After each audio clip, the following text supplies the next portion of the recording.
York, saying he will not resign. We are looking at the reason Boris Johnson is in New York. It's for the UN General Assembly, and the 74th session is now officially underway. There is the UN Secretary General Antonio Guterres, who begins with his speech, and it's quite a lengthy one. I have it in front of me. It goes on for just about 10 pages. So this is going to take some time. It's 11 pages, to be precise. Take some time until then we hear from the president of Brazil, and then we hear from Donald Trump, scheduled as the leader of the host country to be speaking second.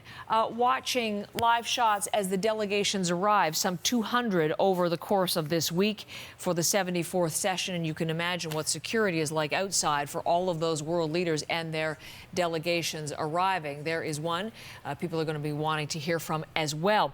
So let's take you outside the UN building to begin our coverage, because Stephen D'Souza is our reporter once again. Our annual session, Stephen, as we take a look at what's going on at that UN General Assembly. It's great to have you back. All right, the game of spot the delegation as they arrive up the escalators. We do that every year.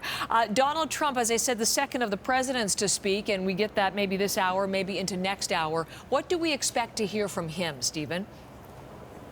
Well, Iran is going to be a major topic for the President of the United States as he speaks. You recall, Heather, it was this time last year that the President spoke in front of the General Assembly, and it was actually laughed at by the diplomats and leaders in the room when he talked about being the most successful president in the history of the United States. A very different tone expected today, obviously, with the tension with Iran over the recent attacks on a Saudi oil field, which the Secretary of State in the U.S. has called an act of war.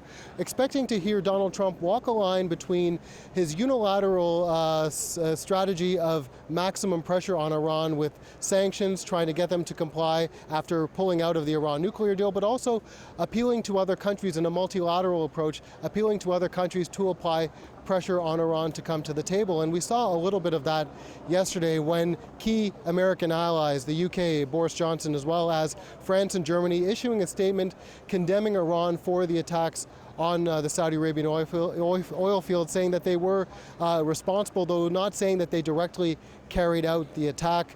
We do know, of course, that French President Emmanuel Macron has been trying to mediate between the U.S. and Iran. He held a bilateral with the Iranian leader Hassan Rouhani yesterday, saying that the path to de-escalation here is narrowing and that Iran must come to the table. And there's been indications from both sides that perhaps they are open to talking, but still no meeting scheduled between Iran and the U.S. The Iranian leader will speak tomorrow. And then, of course, you know, so much talk about Boris Johnson. He's going to be speaking later today. He has a bilateral with Donald Trump later this morning, and he floated the idea of a new Iranian nuclear deal yesterday, with which Donald Trump was quite open to. And so it'll be interesting to see the role he plays today, given all the political turmoil at home. And of course, Donald Trump has his own political turmoil to deal with, as he always does, but the focus will be on international issues for him today. Stephen, we understand after that bilateral, they will speak to reporters, I would think, around 11:15, we're being told. We have not seen Donald Trump yet. We're looking there again at the Secretary General Antonio Guterres, who continues his opening address. Mike Pompeo, the Secretary of State, has arrived, so he's part of the American delegation in that assembly room. There will be just 15 minutes for Donald Trump to speak, Stephen, but beyond Iran, what else is he likely to say? Well, we expect him to touch on the situation in Venezuela as well. That's going to be a key issue, but also look for him to focus on domestic issues. America first, as it relates to foreign policy, was a theme last year.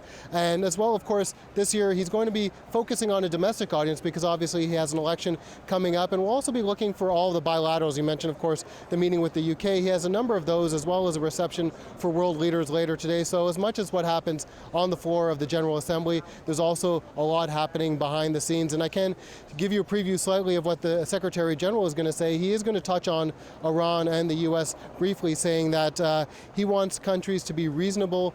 This is the time for reason and restraint, given the volatility of the situation. So the president's motorcade hasn't passed by just yet. We're expecting him to leave his hotel around 9:30 before arriving at the UN. So Trump yet to arrive at the UN, but expected to make a big splash here later this morning.